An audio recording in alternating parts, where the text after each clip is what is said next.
जय जय श्री राधे श्याम। कैसे हैं आप लोग?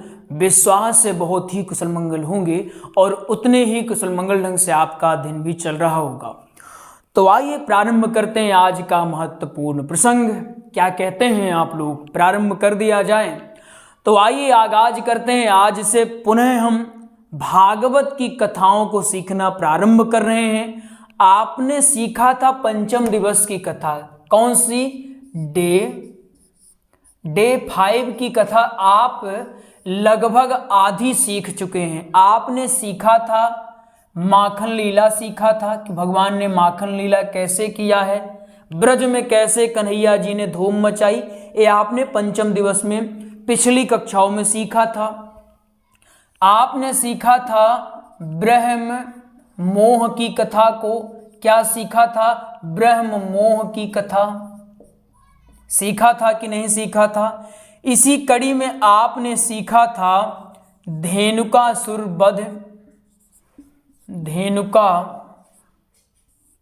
वध, ये सब आपने सीखा था। इतना आपने सीख लिया है और लगभग बेहतर ढंग से आपने सीख लिया है। तो हम ये चाहते हैं कि आप लोग पढ़ने के साथ साथ रिवीजन भी करते रहें, क्योंकि अगर आप केवल पढ़ते जाते हैं, रिवीजन नहीं करते हैं, तो जो पहले आपने पढ़ रखा है वो हो सकता है भूल जाए, विस्मरण हो जाए। इसलिए रिवीजन करते रहेंगे।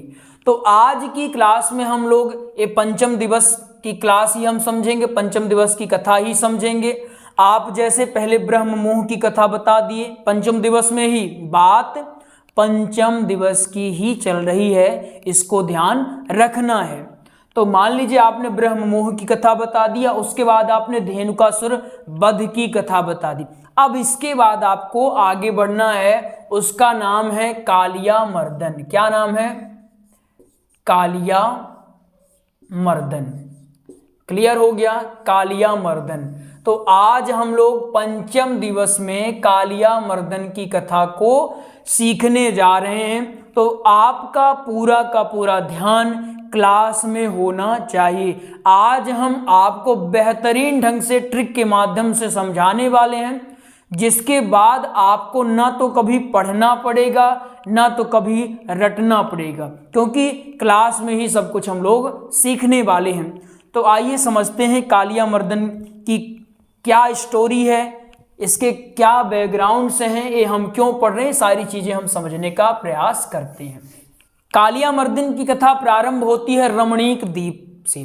एक द्वीप था जिसका नाम था रमणीक द्वीप, ठीक है ना? रमणीक द्वीप क्या होता है आप लोग ये भी समझ लीजिए। द्वीप ये होता है, ये चारों तरफ जल भरा हुआ है, यहाँ एक उभरा हुआ भाग रहता है, ठीक है? जैसे यहाँ लक्षद्वीप हो गया, आपने देखा होगा, ये द्वीप है, चारों तरफ जल है, यहाँ बीच में भूमि उठ आई है, किन्हीं भी कारणों से उठ आई है, तो इसको कहते हैं द्वीप। समझ में आ गया? तो रमणीक द्वीप से एक कथा प्रारंभ होती है, कालिया मर्दन की कथा। होता क्या है, रमणीक द्वीप में एक सर्प रहता था। कौन रहता था? एक रहता था सर्प। वो सर्प बड़ा ही विषैला था और वहां पूरे आक्रांत फैला के रखा था। उसका विष ऐसे था कि उसके विष के प्रभाव के कारण पेड़ पौधे भी सूखने लगे थे। वहां से जो भी पक्षी निकले तो सिर्फ और सिर्फ उसके विष के प्रभाव से ही मर जाया करते थे। तो यहां इस सर्प की दुश्मनी थी गरुड़ जी से। किससे? गरुड़ जी से इस सर्प की या कालिया नाग की दुश्मनी थी। गरुड़ जी ने एक दिन इस सर्प को समझाया कि देखो भैया, यहां से तुम चले जाओ, नहीं तो तुम हमारी शत्रुता के भेंट चढ़ जाओगे, और अभी तुम्हारा काल नजदीक नहीं है, लेकिन अगर बात नहीं माने तो तुम्हारा काल मैं खुद बन जाऊंगा और काल का ग्रास तुम्हें बना दूंगा। ये धमकी कौन ने दे दिया? ये धमकी दे दिए गरुड़ जी। बढ़िया भोरे भोरे तवा के आए गरुड़ जी, और सर्प लेटा हुआ था, मस्त लेटा था, रानियों के साथ बातें कर रहा था। तभी गरुड़ जी आते हैं, तेज आवाज में धमकी देते हैं, देखो कालिया नाग, तुम्हारा जो विष है यहाँ चारों तरफ दूषित कर रहा है एनवायरमेंट को, तो तुम यहाँ से जल्द चले जाओ, वरना तुम्हारी खैर नहीं होने वाली। तो ये सर्प भी कहाँ मानता, इसके एटीट्यूड को ठोस लग गई, कहता देखो हम तुम्हारी बात नहीं मानेंगे। तो गरुड़ जी और इनमें क्या होता है, इनमें होता है युद्ध। क्या होता है, युद्ध होता है। ठीक है, युद्ध होता है तो गरुड़ जी हो जाते हैं विजयी। कौन विजयी हुआ, विजयी हुए ए हो जाते हैं विजयी। और सर्प भाग करके भागा कहाँ आया, यमुना जी में आ गया। कहाँ आया, यमुना जी में सर्प आकर के रहने लगा। अभी तक कहाँ रहता था, रमणीक द्वीप में रहता था। अब कहाँ, यमुना, यमुना अर्थात वृंदावन। कहाँ, वृंदावन। ये वृंदावन में आकर यमुना में रहने लगा। यमुना कहाँ है, वृंदावन। ठीक है ना। तो अभी तक इसका आक्रांत कहाँ, इसका विष कहाँ फैलता था, रमणीक द्वीप में। अब कहाँ फैलेगा, यमुना में। अब यहाँ से मेन स्टोरी प्रारंभ होती है। अब यहाँ से हम समझेंगे कि आखिर कन्हैया जी ने इसका उद्धार कैसे किया, कन्हैया जी ने इसके फन को क्यों कुचला, फन पर नृत्य क्यों किया, ये हम थोड़ा समझने का प्रयास करते हैं। इतना समझ में आ गया आपको, बहुत ही सिंपल है। एक रमणीक द्वीप था, उसी में कालिया नाग रहता था। कालिया नाग की और गरुड़ जी की दुश्मनी थी। एक दिन दुश्मनी ज्यादा बढ़ गई और दोनों में युद्ध हो गया। फलस्वरूप इस कालिया नाग को यमुना जी में आकर रहना पड़ा। चलिए अब समझते हैं कि अब आगे क्या होता है। ठीक है, अब पहले हम यमुना जी को बनाते हैं, इसके बाद कालिया को बनाएंगे, सब कुछ बढ़िया से समझने का प्रयास करेंगे। चलिए अब समझने का करते हैं प्रयास। ये हम नदी बना देते हैं। क्या है, ये नदी है, यमुना जी हैं। एक कौन है,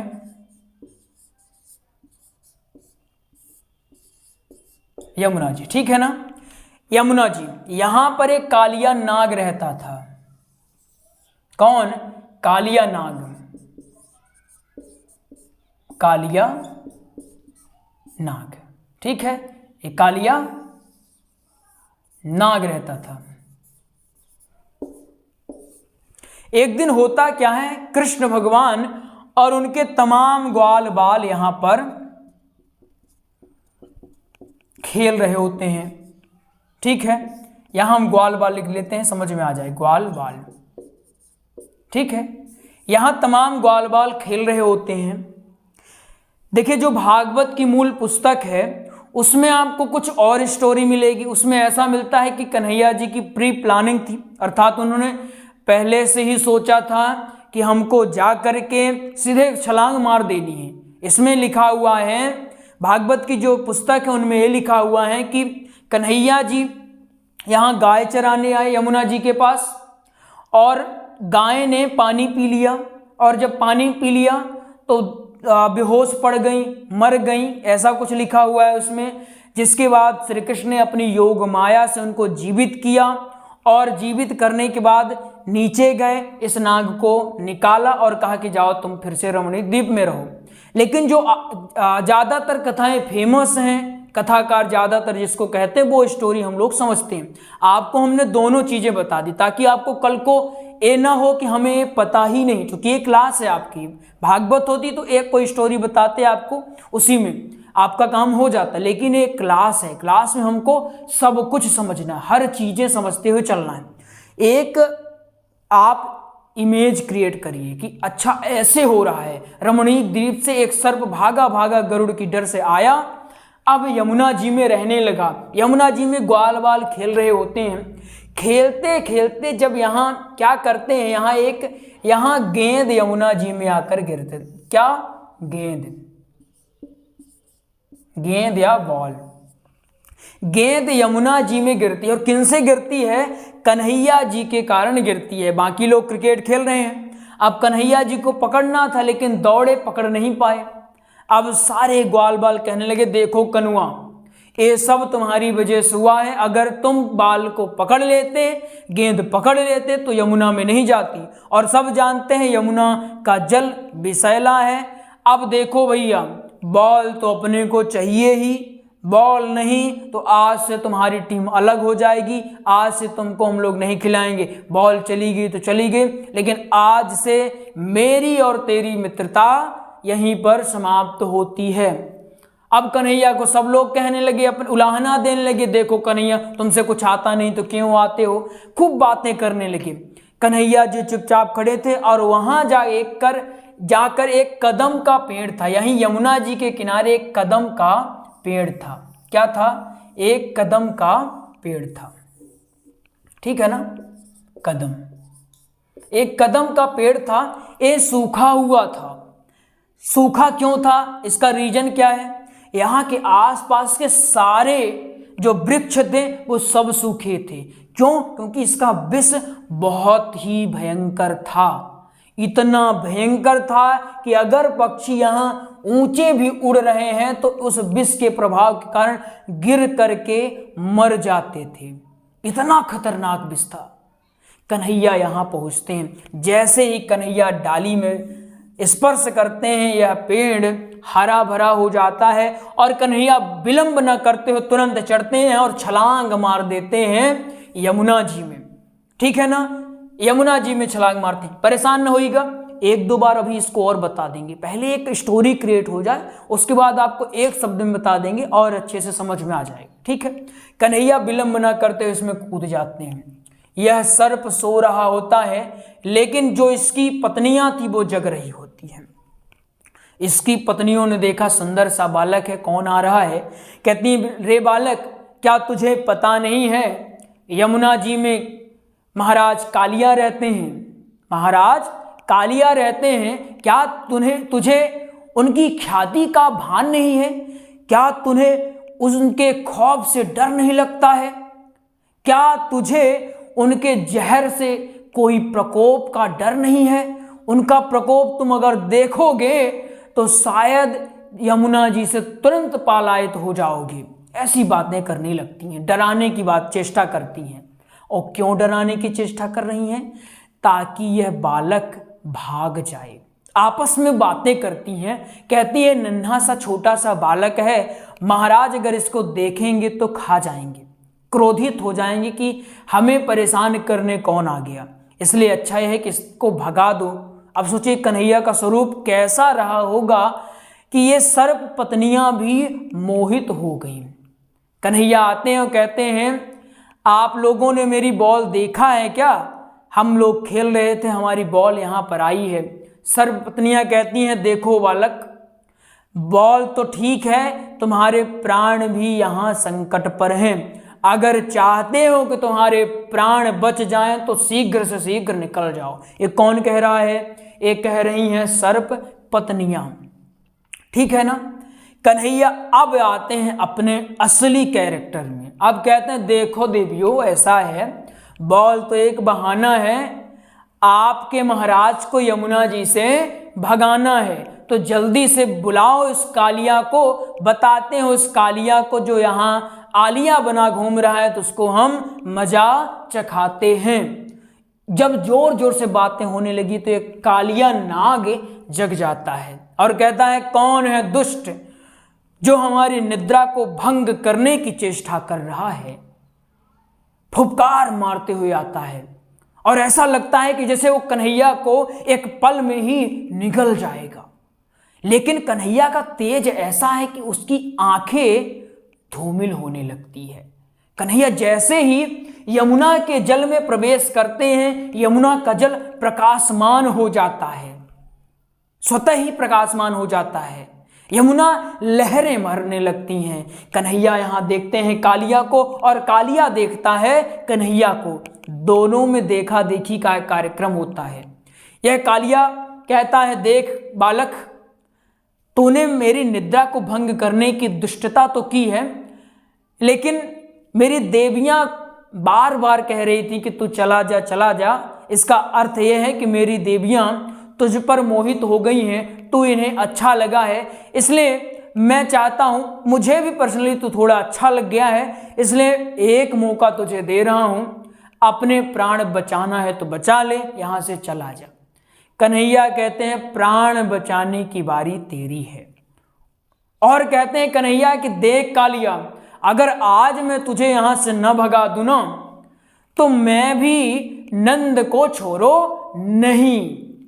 अब तो कालिया भयंकर फुफकार मारने लगा, कहा कि मैं तुझे बचाने की बात कर रहा हूं और यहां तू मुझे नंद को छोड़ो बता रहा है। रुक, मैं तुझे बताता हूं। एक कालिया अपनी पूंछ से ये नन्हे कृष्ण भगवान को पकड़ लेता है। क्या करता है? नन्हे कृष्ण भगवान को पकड़ लेता है, अपनी पूंछ में जकड़ लेता है। कालिया नाग।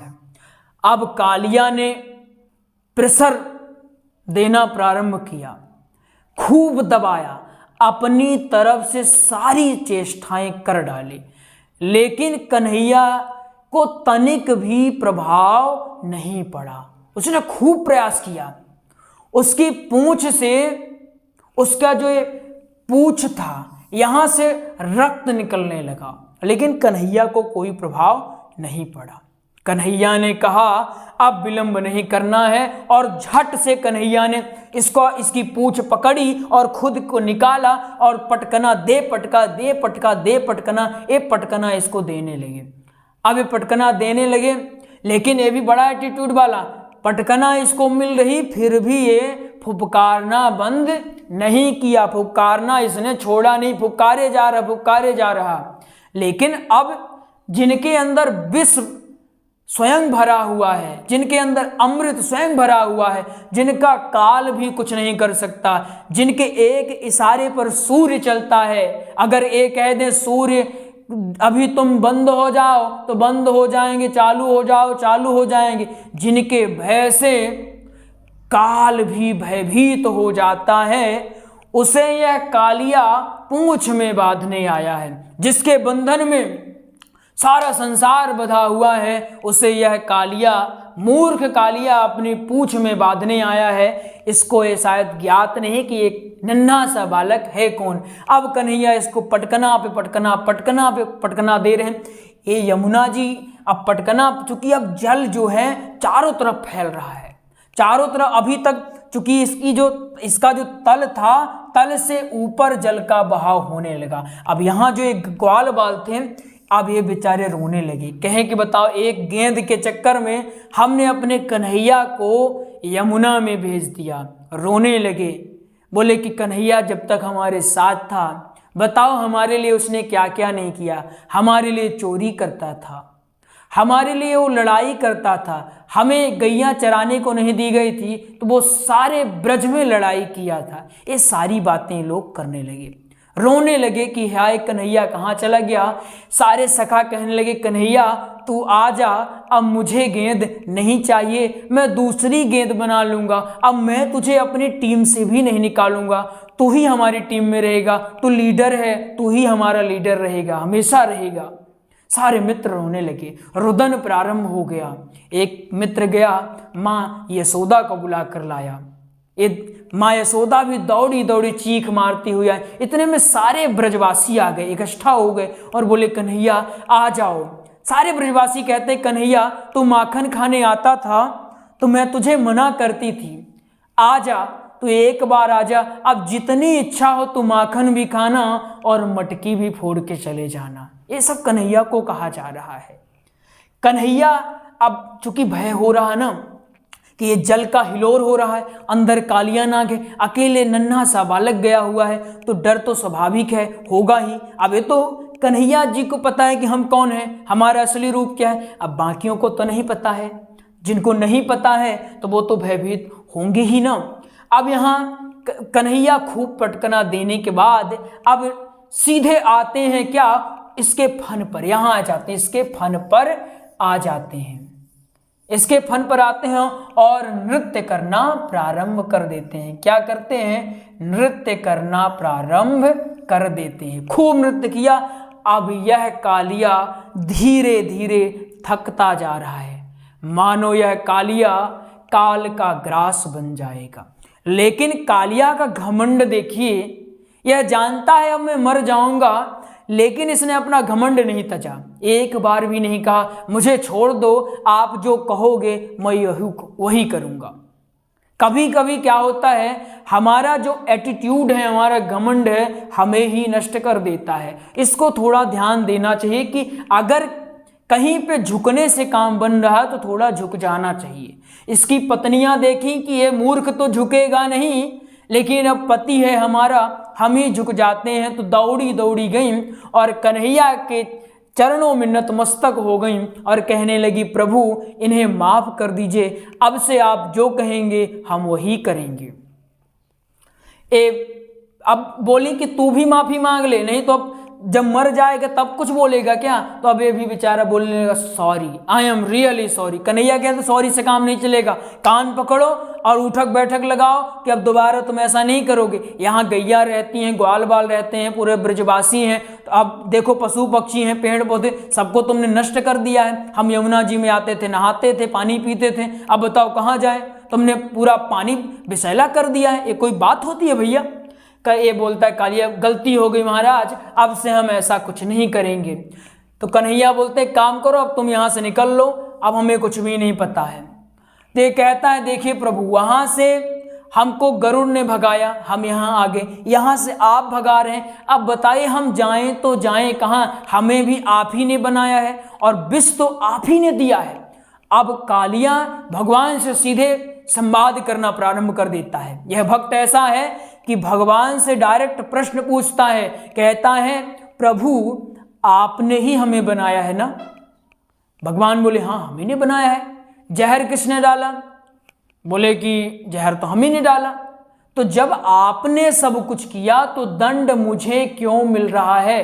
दंड तो आपको मिलना चाहिए, गलती आपकी है, आप विष न देते तो मैं भी घर में पाला जाता तोता मैना की तरह। अब मैं जहां भी निकलता हूं मुझे लठ लेकर लोग मारने दौड़ते हैं, तो बताइए गलती आपकी थी और सजा मैं भुगत रहा हूं, अब मैं क्या करूं बताइए। और आज अभी मुझे रहने का कोई ठिकाना नहीं, मुश्किल से वहां था रमणीक में, वहां से गरुड़ ने भगा दिया, अब यहाँ में आया यमुना में, बढ़िया सब कुछ बनाया था, अच्छे से 2-3 मंजिला घर बना लिया था, अब यहाँ आप मुझे भगा रहे हैं, अब मैं जाऊं तो जाऊं कहाँ। कन्हैया कहते हैं तू रमणीक द्वीप ही जा। कहाँ जा? रमणीक द्वीप ही जा। तो रमणीक द्वीप जा, अब तुम्हें गरुड़ परेशान नहीं करेगा। क्यों नहीं करेगा? क्योंकि मैंने तुम्हारे फन में नृत्य किया है, जिसके कारण वहां मेरे पद चिन्ह अंकित हो गए हैं। अब तुम्हें यह गरुड़ परेशान नहीं करेगा। कन्हैया ने जैसे आदेश दिया, यह गरुड़ ने ठीक वैसे ही किया।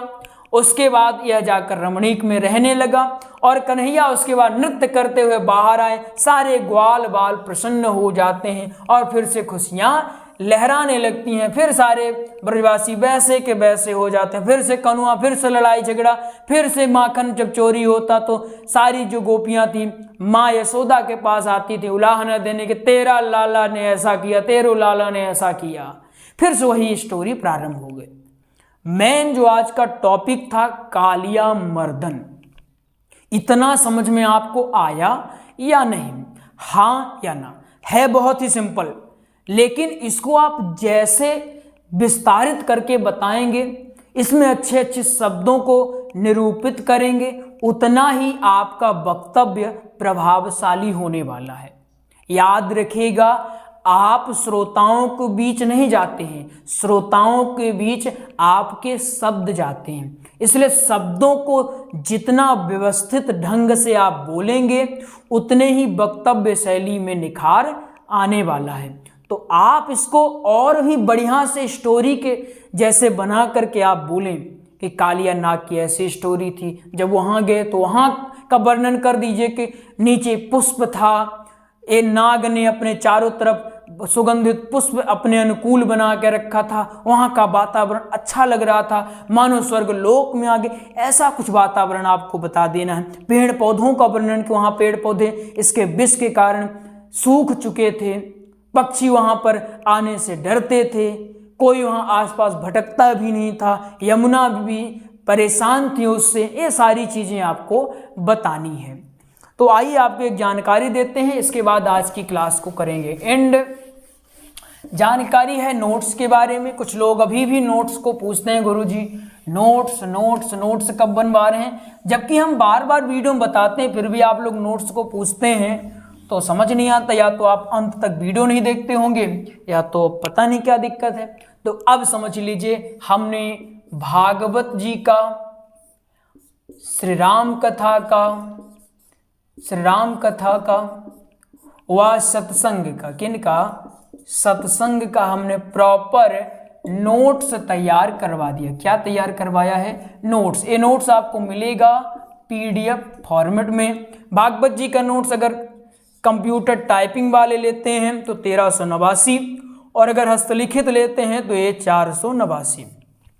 श्री राम कथा का नोट्स आपको मिलेगा 1449 रुपये में। सत्संग का नोट्स आपको मिलेगा 441 रुपये में। लेने के लिए इस नंबर में कॉल कर ले, नंबर है 8269386376। इस नंबर में कॉल कर लें, आपको नोट्स की और जानकारी भी दे दी जाएगी और आपको नोट्स भी उपलब्ध करवा दिया जाएगा। तो आइए मिलते हैं अगले प्रसंग में, तब तक के लिए जय जय श्री राधेश्याम।